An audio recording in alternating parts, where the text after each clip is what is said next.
नमस्कार दोस्तों, स्वागत है आपका डीप नॉलेज में। आज हमारे साथ हैं सोनपरी और राजेश शर्मा जी। राजेश ही ना? और गरिमा और वैभव को तो आप लोग जानते ही हैं। गरिमा क्लास के दौरान ही अपनी थोड़ा सा इंस्टाग्राम चेक कर ले रही हैं। नहीं, चलिए बंद कर दिया है मेरे ताने की वजह से। और हम लोग आज एक बहुत नई चीज़ को समझने की शुरुआत करेंगे। इसके ऊपर मैंने एक वीडियो बनाया है। ये सीरीज़ है ब्रांडिंग के ऊपर। मैं बहुत दिनों से ब्रांडिंग को समझना चाहता था और मार्केटिंग मैं करना चाहता था। हमारे डीप नॉलेज चैनल की भी हमारे प्लेटफॉर्म है dkbrains.com, जहाँ पे इस तरह की सीरीज़ हम बनाते हैं। लेकिन कोई ऐसा बेस नहीं मिल पा रहा था जिस पे मैं ये डिसाइड कर सकूं कि कैसे ब्रांडिंग करें, क्या करें। जब भी आप किसी टीवी ऐड को देखो या किसी मार्केटिंग कैंपेन को देखो तो लगता है कि कोई तरीका होगा, मुझे नहीं पता, कोई लॉजिक होगा, लेकिन उस लॉजिक को अप्लाई करना आता ही नहीं था। लेकिन अब पिछले ऑलमोस्ट 2 हफ्ते से मेरे पास कुछ बुक्स आई हैं, जिसमें से कि एक बुक है किम कार्दाशियन प्रिंसिपल, जिसमें कि बहुत फेमस मॉडल बिजनेसमैन है किम कार्दाशियन नाम से। वो अपनी ब्रांडिंग करती हैं, वो बहुत सक्सेसफुल हैं। और एक अभी हम लोग पढ़ रहे हैं एल्केमी के नाम से।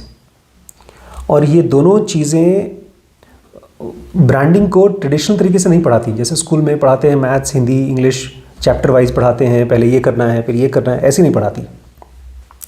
ये दोनों चीज़ें बताती हैं कि कुछ बदला है, बहुत बड़ा चेंज हुआ है जब से इंटरनेट आया है और जब से इंटरनेट स्मार्टफोन में आया है।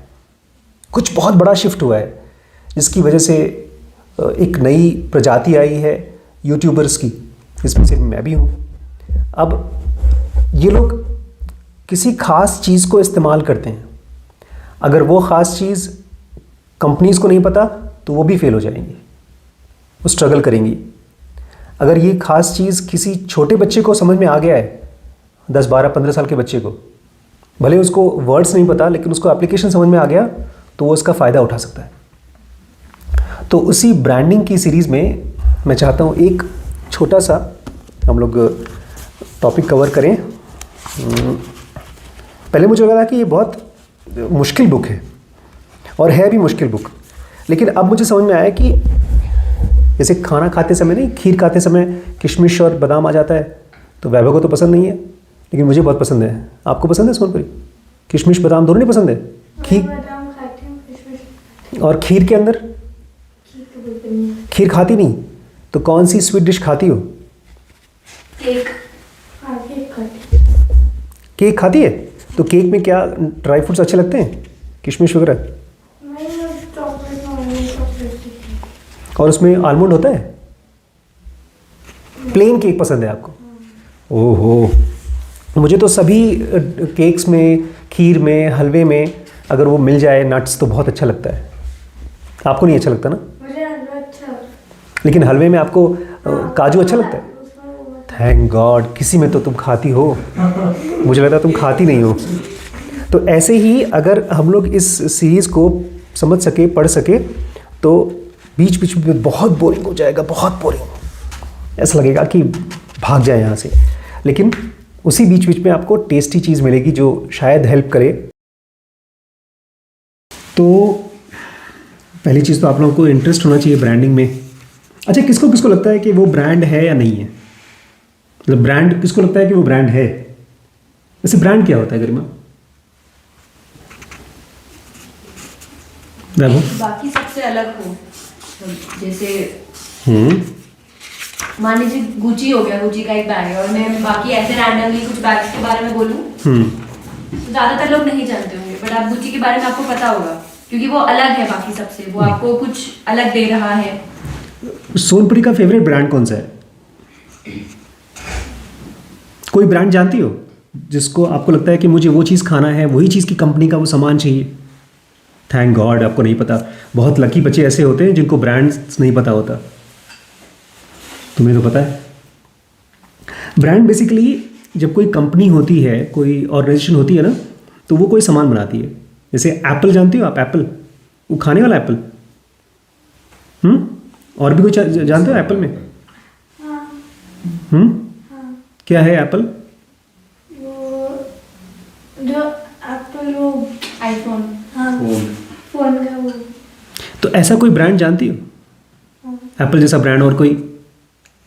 जानते तो हो। सैमसंग। हाँ वेरी गुड, सैमसंग। तो सैमसंग का पसंद है आपको कि एप्पल पसंद है? सैमसंग क्यों? एप्पल कभी यूज ही नहीं किया। मैंने भी एप्पल कभी यूज़ नहीं किया। मेरे भाई साहब बेटे ने एप्पल का एक लैपटॉप इनके पापा के पास था, उसको लेने के लिए रात भर गए थे, इन्होंने भी कभी यूज़ नहीं किया, लेकिन फिर भी इनको एप्पल पसंद था। और एप्पल के लोग दीवाने होते हैं। एप्पल कंपनी का नेटवर्थ इस समय कितना, 2-3 ट्रिलियन डॉलर है, जबकि घाटे में जा रही है अभी। बहुत अच्छे प्रोडक्ट्स अभी नहीं बना पा रही है, स्ट्रगल कर रही है। तो ये पूरा का पूरा जो ब्रांडिंग चीज़ होती है ना, इसको आपको समझना पड़ेगा 2 तरीके से। एक तो होता है दुनिया में लॉजिक। लॉजिक मतलब तर्क। कोई एग्जाम्पल, एकदम प्योर लॉजिक का कोई एग्जाम्पल? मैं बताता हूँ। 1+2=3, उसमें लॉजिक है प्लस। वेरी गुड, 1+2=3, ये तो हो गया मैथमेटिक्स का लॉजिक। लाइफ में ऐसे कोई लॉजिक?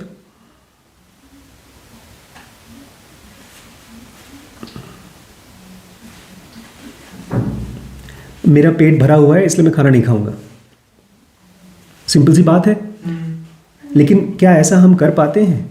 अभी हम गए थे वहाँ आगे कसार देवी जाने वाले थे, बीच में हम रुक करके एक हॉबिट रेस्टोरेंट में गए, वहाँ पर चाय ऑर्डर किया, उसके बाद पिज़्ज़ा ऑर्डर कर दिया। सबका पेट भरा हुआ था, किसी को भूख नहीं लगी थी, लेकिन फिर भी सबने ठूस ठूस के खाया। देखो कोई, मेरे हाथ में तो लॉजिक तो ये है कि आपको भूख नहीं लगी है, आप नहीं खाएंगे। लेकिन उसका एक उल्टा है, उसको आप साइकोलॉजिक बोलते हैं।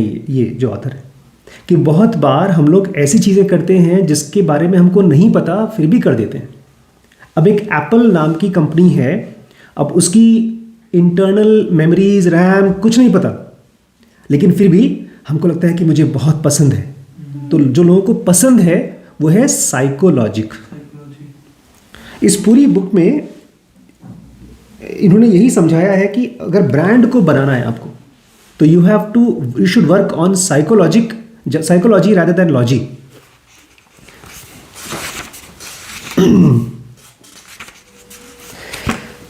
लगता है कैसे मैं समझाऊं, क्योंकि ये एकदम नई चीज़ मुझे समझ में आ रही है। चलो इस चैप्टर को लेते हैं। The real reason we clean our teeth. हम लोग जब दांत साफ करते हैं तो हम लोग क्यों साफ करते हैं, उसके पीछे रीज़न क्या है, लॉजिक क्या है? सोनपरी?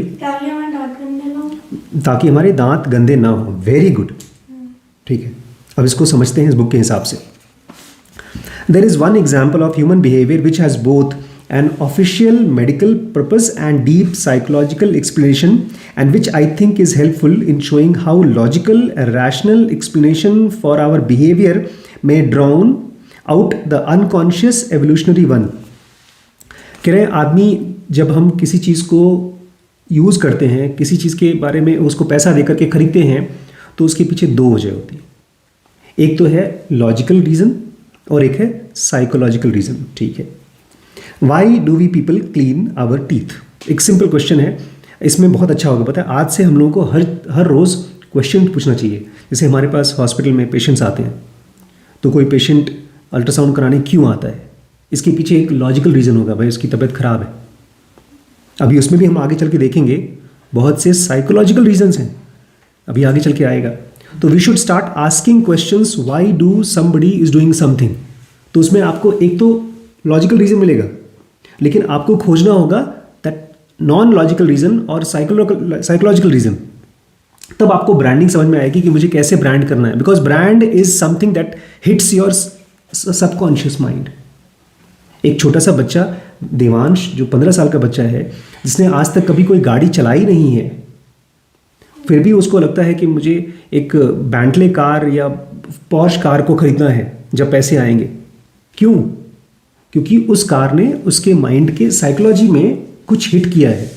तो हम लोगों को बार बार क्वेश्चन पूछना चाहिए, why do certain people do some things, उसके पीछे वजह क्या है, तभी आप अपनी ब्रांडिंग डिजाइन कर पाओगे। It starts with another childish question, why do people clean their teeth? Obviously it is to maintain dental health, as सोना से सोनपरी सेड। अच्छा, ताकि हमारे दांत साफ रहें, उसमें कैविटीज़ ना हो जाएं, उसमें हमको फिलिंग ना करना पड़े, एक्सट्रैक्शन ना करना पड़े, वजह ब्ला ब्ला ब्ला। When are you more likely to keep clean your teeth? Be honest. Next question मैं आपसे पूछता हूँ कि जब आप दांत साफ कर रहे हैं तो किस समय आप सबसे ज़्यादा चांसेस हैं कि आपको दांत साफ करेंगे? करना चाहिए नहीं, करेंगे। कब करते हैं आप साफ दांत? सुबह सुबह सब लोग करते हैं, या तो कुछ लोग हैं जो रात को भी करते हैं, जैसे डॉक्टर एमपी करती हैं, मैं भी कभी कभी कर लेता हूँ। आफ्टर ईटिंग आइसक्रीम और when you are going on a date, दो ऑप्शन है आपके पास। एक, आप डेट पे जाने वाले हैं अपनी वाइफ के साथ, गर्लफ्रेंड के साथ में, तब आप ब्रश करके जाते हैं, या जब आपने आइसक्रीम खा लिया उसके बाद ब्रश करते हैं? डेट पे जब जाएंगे तब करेंगे। डेट पे जाएंगे, हाँ, क्योंकि फर्स्ट इंप्रेशन पड़ने वाला है। उसके सामने वाली मुंह की बदबू ना आ जाए भाई, बेइज्जती हो जाएगी। After eating ice cream when you are going to, you might clean your teeth obsessively before giving a work presentation or before meeting someone for a romantic dinner. After eating a chocolate bar at home in the evening is perhaps not quite so likely. If you don't believe this, ask yourself one question: why is almost all toothpaste flavored with mint?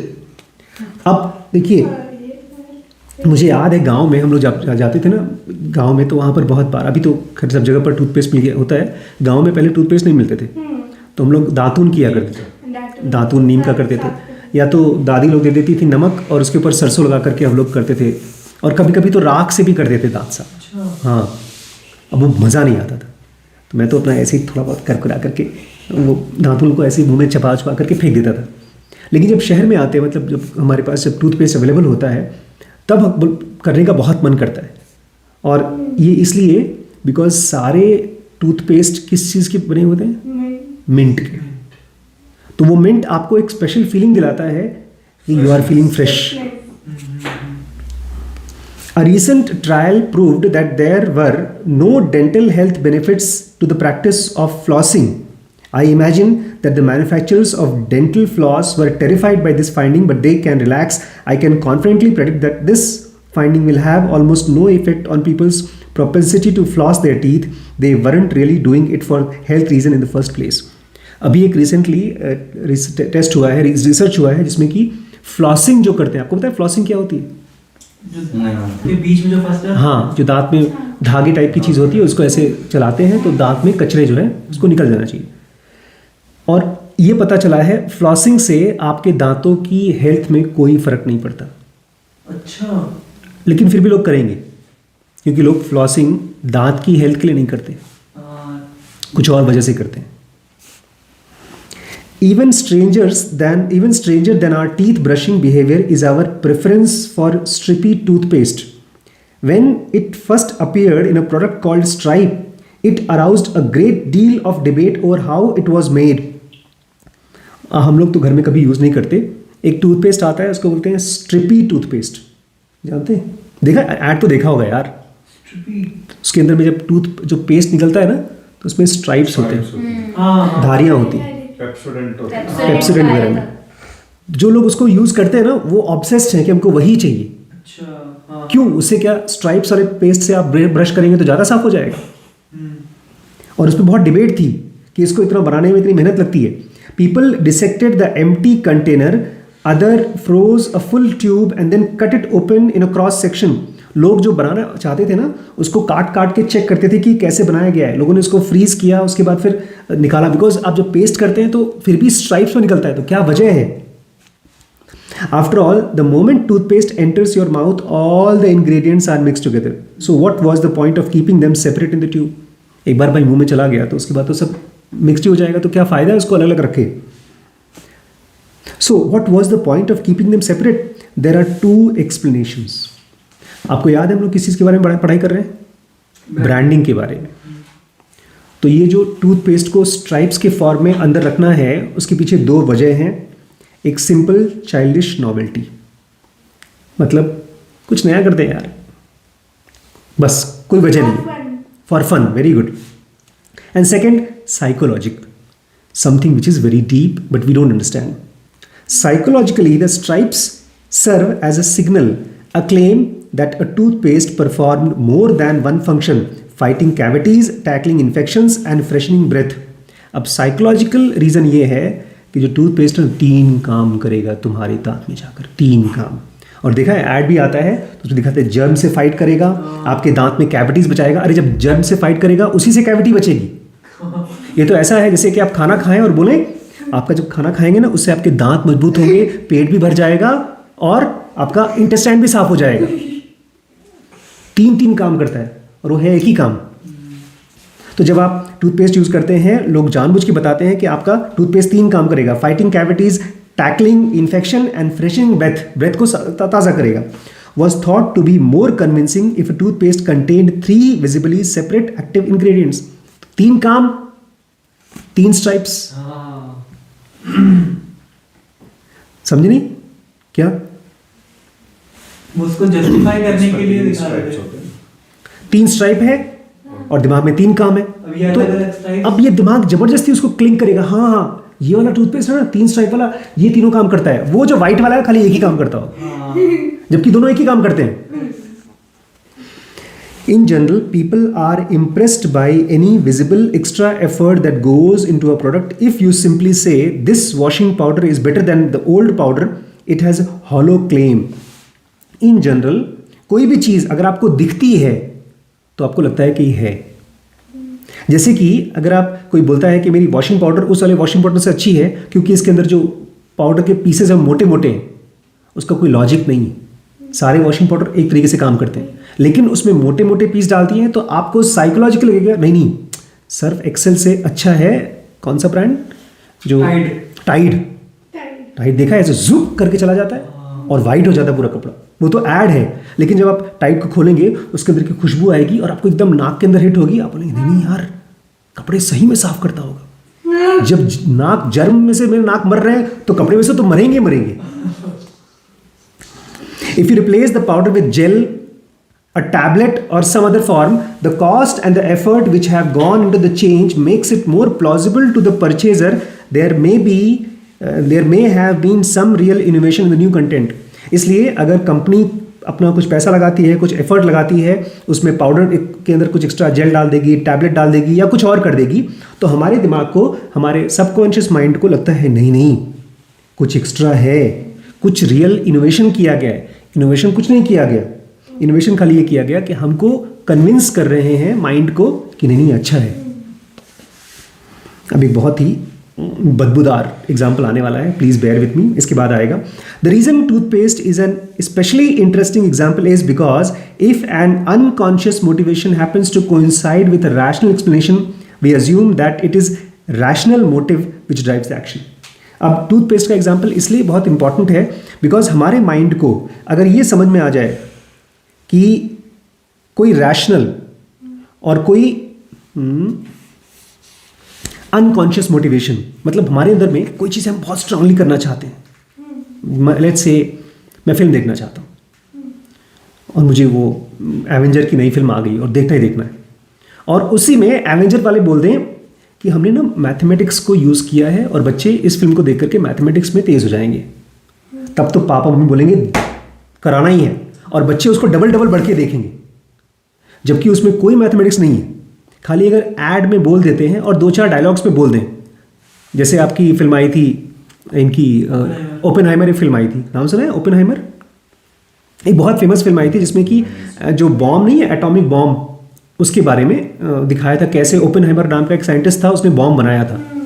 उस film को जब मैंने और सबने देखा था जाकर के तो सब सो गए थे, और जितने भी लोग देखते हैं ना, जितने भी लोगों ने देखा सब ने बोला कि यार फिल्म बहुत हाई-फाई है, उसमें बहुत नॉलेज की चीज़, फिजिक्स पढ़ाया गया उसमें। अरे भाई तुम्हें अगर फिजिक्स पढ़ना था तो अपनी किताब खोलते, जाकर के यूट्यूब पे ढेर सारे फिजिक्स की क्लासेस हैं वो पढ़ते, लेकिन नहीं, एक फिल्म को देखने का मन था लेकिन उसके पीछे एक और रीज़न आ गया। क्या रीज़न आ गया? फिजिक्स सीखनी। अरे फिजिक्स सीख रहे हैं तो पूरी जनता उसको देख रही है। 2 चीज़ें करेक्ट हो रही हैं इसमें, एक आपका अनकॉन्शियस मोटिव जो आपको पता नहीं है, और दूसरा उसके पीछे किसी ने लॉजिक दिया है। मैं एक और एग्जांपल देता हूँ। यही चीज वो भी करते हैं, जैसे जो बाईजूस का ऐड हो गया शाहरुख खान से करवाएंगे, कि वो लोग वो बड़े लोग उसका ऐड करें इसलिए हम अपने बच्चे को पढ़ाएंगे उससे। बिल्कुल तो यहाँ पर दो चीज़ें समझनी होगी अब, क्योंकि हम लोग अगले शायद 2-4 महीने तक ये सीरीज़ बनाएंगे, और मुझे लगता है कि हम जितनी भी टीम में हैं हम सबको ब्रांडिंग को समझना है।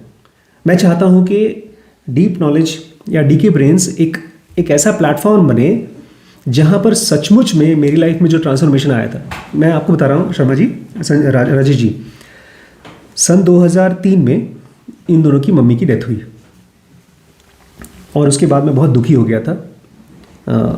और फिर मेरे हाथ में एक किताब आई थी, उसको जब मैंने पढ़ा तो मुझे पहली बार, उसके पहले मैं बहुत किताबें पढ़ता था, ओशो की बहुत बुक्स पढ़ता था और काफ़ी कुछ समझ में ही आता था, स्टोरीज बहुत अच्छी अच्छी सुनाते थे ओशो। लेकिन उस बुक से मुझे कुछ ऐसा समझ में आया कि मेरी लाइफ 180 डिग्री ट्रांसफॉर्म हो गई। जो मैं ऐसे जा रहा था वो ऐसे आना शुरू हो गया। मैं अपनी लाइफ को डिवाइड करता हूँ 2 पार्ट में, प्री 2003, पोस्ट 2003। और उसके बाद से मैंने पढ़ाना शुरू किया दुनिया भर में। जब ये मेरे पास पहली बार आए थे वैभव, तो मुझे बताते हैं कि बहुत डरता था आपसे, और जब ये आए तो खाली घूमने के लिए आए थे और उसके बाद गए नहीं वापस, अपने पापा के पास नहीं गए। इनके पापा मेरे छोटे भाई हैं, इन दोनों के। तो अब कुछ ऐसी चीज़ मैंने सीखी समझी जो मुझे लगता है कि इन बच्चों को पता होना चाहिए, और वही चीज़ हम लोग यूट्यूब पे भी बढ़ाते हैं। अब एक स्ट्रगल मेरी ये हो रही है कि मैंने कुछ टॉपिक्स पे वीडियो बनाए हैं, सोल के ऊपर, डेथ के ऊपर, और जो वीडियोस वायरल हो जाते हैं तो उसमें से लोग मुझे कांटेक्ट करने की कोशिश करते हैं। जैसे एक मैंने वीडियो बनाया था कि how to talk to people who are dead, जो मर जाते हैं उनसे आप कैसे बात करें। और मैंने अंदर में ये बताया था कि आपको इस तरह के फालतू की चीज़ों में कोशिश नहीं करना चाहिए, बिकॉज जो मर चुके हैं वो फिजिकली नहीं है, आप उनसे कॉन्टैक्ट नहीं कर सकते। लेकिन जो लोग उस वीडियो को देखते हैं तो मुझे कनेक्ट करते हैं कि नहीं मुझे बात कराओ। बट मेरा मेन मोटिव ये है कि जितनी भी इनके जैसी जनरेशन है वो भी, और सभी लोग अपने माइंड में मेडिटेशन को ऐसे समझ सकें ताकि वो फालतू के गुरुज के चक्कर में ना फंसे। मैं कई साल तक फंस चुका हूँ, मैं बहुत साल तक वेस्ट कर चुका हूँ इसमें। अंकल, आपने फिर वो वाली बुक भी पढ़ी होगी, एटॉमिक हैबिट्स, जो एक वो पूरी पढ़ी है और पूरी बुक कवर की हम लोगों ने। वो वाली बुक भी आपने भी पढ़ी होगी, मम्मा कहती है वो अच्छी बुक है। बहुत अच्छी बुक है, उसको हम लोग दोबारा पढ़ेंगे अभी। तो मेरा पॉइंट समझे कि अभी हम डीप नॉलेज का ब्रांड पता है क्यों नहीं बना पा रहे हैं? क्योंकि अभी हम डीप नॉलेज के बारे में हम ये नहीं देख पा रहे हैं कि कौन सी चीज़ लोगों के साइकोलॉजी को अफेक्ट कर रही है, हम नहीं समझ पा रहे हैं। अच्छा, हम कुछ कर रहे हैं, अच्छा कर रहे हैं, और जिनको वो हमारी वीडियोस अच्छी लग रही हैं, हमारे कोर्सेज अच्छे लग रहे हैं, वो दोबारा ज्वाइन कर रहे हैं। आज ही एक बच्चे ने करीब 12 कोर्सेज ज्वाइन किए हैं और डिस्काउंट लिया है बेचारे ने। बच्चा है वो, आई थिंक बीएससी का स्टूडेंट है, और हमारे कोर्सेज थोड़े महंगे होते हैं, तो उसने बेचारे ने खूब भीख भाग मांग करके डिस्काउंट करा करके कोर्स ज्वाइन किया। बट अभी भी हम एज अ ब्रांड, हम क्या हैं, हमारी स्टोरी क्या है, हम नहीं क्लियर है। हम किस साइकोलॉजी को हिट कर रहे हैं, जब हमको वो क्लियर हो जाएगा तब हम उसकी एड्स बना सकते हैं सही। अब जैसे नाइकी है, तो नाइकी अपने आप को इस तरह से दुनिया में प्रमोट करता है एज अ ब्रांड कि हम शूज़ बनाते हैं स्पोर्ट्समैन के लिए। अब जो लोग भी उसके शूज़ पहनते हैं वो सारे के सारे स्पोर्ट्समैन नहीं हैं, लेकिन उनको जब पहनते हैं तो क्या फीलिंग आती है? स्पोर्ट्समैन हम हैं क्योंकि हम नाइकी पहन रहे हैं। अब एक आदमी जो टेस्ला कार चलाएगा, उसको वो कोई नेचर को बचा नहीं रहा है, लेकिन फिर भी उसको ये फीलिंग आएगी टेस्ला भाई ईवी है, हम उसको नेचर बचा रहे हैं। भले उसको बनाने के लिए फैक्ट्रीज में से ढेर सारा कार्बन निकल रहा है, तो अब भाई ढेर सारा वेस्ट हो रहा है। अब देखिए, अब लास्ट एग्जांपल समझिए, एंड मैं चाहता हूं कि आप लोग यहां से जाते समय अपना नाक बंद कर लें, बिकॉज ये बहुत ही बदबूदार एग्जांपल है। Imagine you came home to find a dog turd on the floor of your kitchen. Imagine करिए कि आप एक दिन अपने घर पे आए, हाँ सोनपरी, अपने घर पे पहुंचे और आपके घर में आपके डॉग ने किचन में टर्ड कर दिया, पॉटी कर दी। इसलिए सॉरी, मैंने कहा था ना बदबूदार एग्जाम्पल है। You would find it repellent and you would remove it immediately. आपको लगेगा बदबू, किचन में बदबू आ रही, तो क्या करोगे? बदबू आएगी तो आप साफ सफाई कर दोगे, उसके बाद आप डिटर्जेंट लेकर आओगे, उसको और क्लीन करोगे ताकि एकदम साफ हो जाए। क्यों किचन साफ करोगे? ताकि पूरे घर में बदबू ना फैले। बदबू ना फैले। Because it's unhygienic, of course it is a source of germs. अगर आप घर में इस तरह से किचन में इस गंदगी रखोगे तो उससे पूरे घर में बीमारी फैलेगी, जर्म्स फैलेंगे। अच्छा, but here is a thing, in early Victorian, an early Victorian would have experienced exactly the same emotion and performed exactly the same action, but they didn't know about germs. Early Victorian जानते हैं कब थे? आपको पता होगा, early Victorian मतलब जो 100 साल 150 साल पहले, 200 साल पहले, 1800 टाइप ना। हाँ, तो वो लोग भी अगर उनके भी किचन में ऐसी बदबू इकट्ठा होती, गंदगी इकट्ठा होती, तो वो भी साफ करते, जबकि उनको जर्म्स के बारे में कुछ नहीं पता है। अच्छा, they were technically speaking irrational in their dislikes of feces, which was purely emotional. अगर आप टेक्निकली पूछें तो वो उस चीज़ को वहाँ से उठा करके फेंकना वो irrational था। ये क्या है irrational? What is irrational? क्योंकि अभी तक हम जब भी कुछ भी सोचते हैं ना, हम हर चीज़ में रैशनल खोजते हैं, रीज़न खोजते हैं। आप मुझसे उस दिन पूछ रही थी कि किसी आदमी का ब्रेकअप होता है तो उसके पीछे रैशनल क्या है, क्यों ब्रेकअप करता है कोई आदमी, राइट? ये पूछ रही थी। या जैसे आपने आज मुझसे पूछा, होटल में पूछा था, क्या मेरी शक्ल बुढ़िया जैसे होती है? क्योंकि पापा मुझसे कह रहे थे तुम बुढ़िया लगती हो। तो आपने मुझसे एक रैशनल पूछा कि मेरे चेहरे में, मेरे स्किन में वो कौन सी चीज़ है जो मुझे बुढ़िया जैसा दिखवा रहा है। तो आपने जो पूछा वो क्या था? रैशनल, लॉजिक पूछा था, जिसके पीछे कोई सॉलिड रीजन हो वो रास्ता। अभी यहाँ आने से पहले हम लोग ऑलमोस्ट 2 ट्रिप करके आ चुके हैं। एक जोधपुर गए थे और एक जैसलमेर और दूसरा ग्वालियर। और दोनों ही ट्रिप में इनकी बड़ी मम्मी, मतलब मम्मी, इन दोनों से और श्री से नाराज़ थी। अभी किसी बात पे नाराज़ थी तो बोलती अब तो इन लोगों को मैं अपने साथ घुमाने ले ही नहीं जाऊँगी क्योंकि ये लोग बिगड़ गए हैं। ये उनका क्या था? रैशनल था कि इन लोगों को बाहर घुमाने ले जाओ तो बच्चे बिगड़ जाते हैं। ये रैशनल था, ये उनका लॉजिक था।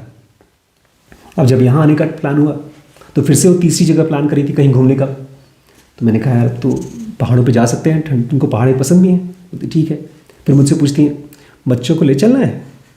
मैंने कहा ले चलते हैं यार, बच्चों के बिना तो मन नहीं लगता। बोलती बस तुम बच्चों से तुम्हारा वो नहीं होता, तुम्हें बच्चे चाहिए ही चाहिए। फिर हम बच्चों को ले आए। फिर उन्होंने खुद ही वैभव को बोला, क्योंकि वैभव नहीं आता कहीं, छुट्टी में जाएंगे तो वैभव आएगा ही नहीं। तो उनको एक रैशनल दिया जो काम कर गया। रैशनल क्या दिया? गाड़ी चलाने को मिलेगा। ये नई नई गाड़ी सीख रहे हैं और ये पकड़ में आ गए। अच्छा, पकड़ में आ गए। अब इनको भी आना था, कार चलाना एक एडेड रैशनल था। तो हमें से ज़्यादातर लोग जब कोई चीज़ करते हैं तो हमारे पास एक होता है लॉजिक और एक होता है इमोशन। इमोशन का ज़्यादातर पार्ट होता है अनकॉन्शियस। लॉजिक का ज़्यादातर पार्ट होता है आपको जो दिख रहा है और दो चीज़ों को कनेक्ट कर सकते हो वो। जैसे मेरे एग्ज़ाम में कम नंबर आए तो मम्मी मारती है, तो एक लॉजिक है कि भाई कम नंबर लेंगे तो मम्मी मारेगी। लेकिन सच पूछिए तो जब भी हम कोई काम करते हैं तो उसमें केवल बहुत ज़रा सा पोर्शन है जो लॉजिक का है, ज़्यादातर पोर्शन इलॉजिक है, उसका कोई लॉजिक नहीं है। इनफैक्ट उसका साइकोलॉजिक है। अगर आप ये पूछिए कि मम्मी ने क्यों गुस्सा किया या क्यों मुझे छुट्टी पर नहीं लेकर गए, क्यों मारा, उसके पीछे लॉजिक ये है कि उनको गुस्सा आ गया, कोई और लॉजिक नहीं है। अगर आप ये पूछते हैं गुस्सा क्यों आया, उसका भी कोई लॉजिक नहीं है। हाँ, कोई रीज़न दे देंगे आप, नंबर कम आए या बीमार हैं या तुम्हारी शक्ल पसंद नहीं है या पेट में दर्द हो रहा है, कुछ ना कुछ तो रीज़न दे देंगे, बट वो रीज़न बहुत कम है। इसलिए इस सीरीज़ में हम लोग धीमे धीमे ये पढ़ेंगे कि कैसे अगर आप बड़ी बड़ी प्रॉब्लम्स को सॉल्व करना चाहते हो तो आप खाली लॉजिक से ही मत सोचो, स्टार्ट थिंकिंग फ्रॉम साइकोलॉजिक। अभी एक चीज़ हम अभी सुबह सुबह बता रहा था इनको, वैभव को, उबर ने एक फीचर लाया है, पहली बार उबर लेकर आया। उसमें आप जब कोई बाइक या कार बुक करते हैं तो वो दिखाता है मैप कि कहाँ पर वो कार है और धीमे धीमे धीमे धीमे आ रही है, राइट। अब उसमें अगर 10 मिनट लगता है कार को आने में, तो 10 मिनट में आप फ्रस्ट्रेट नहीं होते हो? फ्रस्ट्रेट नहीं होते ना? लेकिन अगर वो मैप ना हो तो आपको बड़ी टेंशन होगी, अभी तक नहीं आया, अभी तक नहीं आया, अभी तक नहीं आया। तो वो जो मैप दिया गया है उससे आपका वेटिंग टाइम कम बिल्कुल नहीं होता, लेकिन क्या चीज़ कम होता है? आपका साइकोलॉजिक फ्रस्ट्रेशन। तो इस तरह से जब आप ह्यूमन माइंड को, ह्यूमन एक्टिविटीज़ को, बिहेवियर को स्टडी करना शुरू करेंगे तो आप ऑब्वियसली इन्फ्लुएंस भी कर सकते हैं सही तरीके से दूसरों को, और साथ ही साथ अगर आप ब्रांड क्रिएट करना चाहते हैं तो you can create a better brand. खाली वो एक फीचर लाना मैप का, और पता है कहाँ से उसने इसको देखा था? जेम्स बॉन्ड की फिल्म थी, ये फीचर उसमें डाला गया था। ये फीचर आया नहीं था किसी ऐप में, लोगों ने वहां से उनको उसको देखा और उनको लगा कि यार ये कोई फीचर है जिसमें कि तो सही है कि भाई वो 10 मिनट अगर वो नहीं होता तो अभी हम देखकर मतलब even if we are little there अरे आ रहा है हो रहा है मतलब, तो they have got it us engaged. Exactly और कहीं ना कहीं वो कम कर देगा। बिल्कुल। तो ये हम लोग जो सीरीज़ बना रहे हैं, it is basically about branding, कि कैसे आप एक ब्रांड क्रिएट करते हैं। मेरा मतलब जो हम लोग की वेबसाइट पे हम लोग बात करते हैं उसमें लिखा है कि 100 मिलियन ज़िनोगीज बाई 2030। अब ज़िनोगी वो है जो योग को ऐसे समझता है जैसे स्कूल में बच्चे बेसिक मैथमेटिक्स समझते हैं।